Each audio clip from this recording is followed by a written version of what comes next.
MLA AD തോമസിന്റെ പേരിൽ തട്ടിപ്പ്. MLA ഓഫീസിലേക്ക് TV വാങ്ങാൻ എന്ന പേരിൽ പണപ്പിരിവ് നടത്തിയെന്ന് പരാതി. താനോ ഓഫീസോ അറിയാതെയാണ് തട്ടിപ്പ് നടന്നത് എന്ന് ചൂണ്ടിക്കാട്ടി MLA പോലീസിൽ പരാതി നൽകി. അമൽ സുരേന്ദ്രൻ വിവരങ്ങളുമായി ചേരുകയാണ്. അമൽ, പലതരത്തിലുള്ള തട്ടിപ്പുകളാണ് ഇപ്പോൾ നടക്കുന്നത് എന്നുള്ളതാണ്. ഇപ്പോൾ ഇതിൽ എന്താണ് MLAയുടെ പരാതി?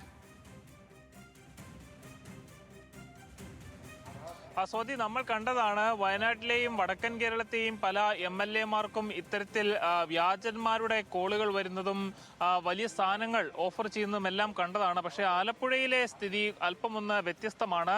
ഇത് MLA-ക്ക് TV വാങ്ങുവാൻ വേണ്ടി, MLA-യുടെ ഓഫീസിലേക്ക് TV വാങ്ങുവാൻ വേണ്ടി പൊതുജനങ്ങളിൽ നിന്ന് പണം പിരിക്കുവാനുള്ള ശ്രമമാണ് നടത്തിയത്. പലരെയും വിളിക്കുകയും ചിലർക്കെല്ലാം സാമൂഹ്യ മാധ്യമങ്ങളിലൂടെ മെസ്സേജ് അയക്കുകയും അതുകൂടാതെ സാമൂഹ്യ മാധ്യമങ്ങൾ പോസ്റ്റ് വഴിയും ഇത്തരത്തിൽ പണപ്പിരിവ് നടത്താനുള്ള ശ്രമമാണ് നടത്തിയിരിക്കുന്നത്. ഏതായാലും നമുക്കറിയാവുന്നതാണ്, ഈ MLA തന്നെ ഈ ഒരു കാര്യവുമായി ബന്ധപ്പെട്ട് സമൂഹ മാധ്യമങ്ങളിൽ, പ്രത്യേകിച്ചും ഫേസ്ബുക്ക് പോലുള്ള മാധ്യമങ്ങളിൽ ഈ ഒരു കുറിപ്പ് ഇട്ടിരിക്കുകയാണ്. ഇത്തരത്തിൽ വ്യാജന്മാരുടെ വിളയാട്ടം ശ്രദ്ധയിൽപ്പെട്ടിട്ടുണ്ട്, തക്കതായ നടപടികൾ സ്വീകരിക്കുമെന്നും അതോടൊപ്പം തന്നെ തന്റെ പേരിൽ നടക്കുന്ന, തന്റെ ഓഫീസിന്റെ പേരിൽ നടക്കുന്ന ഇത്തരം വ്യാജ ശ്രമങ്ങളിൽ ആരും വീണുപോകരുതെന്നും പണം നൽകരുതെന്നും AD തോമസ് MLA പറഞ്ഞിരിക്കുകയാണ്. നമുക്കറിയാവുന്നതാണ്, AD തോമസ് MLA-യുടെ പേരിൽ ഇത്തരത്തിലുള്ള വ്യാജ പ്രചരണം നടക്കുമ്പോൾ അത് അദ്ദേഹത്തിന്റെ കഴിഞ്ഞ കാലത്തെ കൂടി മുതലെടുത്തുകൊണ്ടുള്ള ഒരു ശ്രമമാണ് നടത്തുന്നത്. സമൂഹത്തിന്റെ ഏറ്റവും താഴെക്കിടയിലുള്ള ഒരു ഭാഗത്ത് നിന്ന്, അല്ലെങ്കിൽ ആ ഒരു സാമ്പത്തിക സ്ഥിതിയിൽ നിന്നെല്ലാം സ്വന്തം പ്രയത്നം കൊണ്ട് ഉയർന്നു വന്ന ഒരു MLA ആണ്. അപ്പോൾ അദ്ദേഹത്തിന്റെ പേരിനെ ദുരുപയോഗം ചെയ്യാനുള്ള ഒരു ശ്രമമാണ്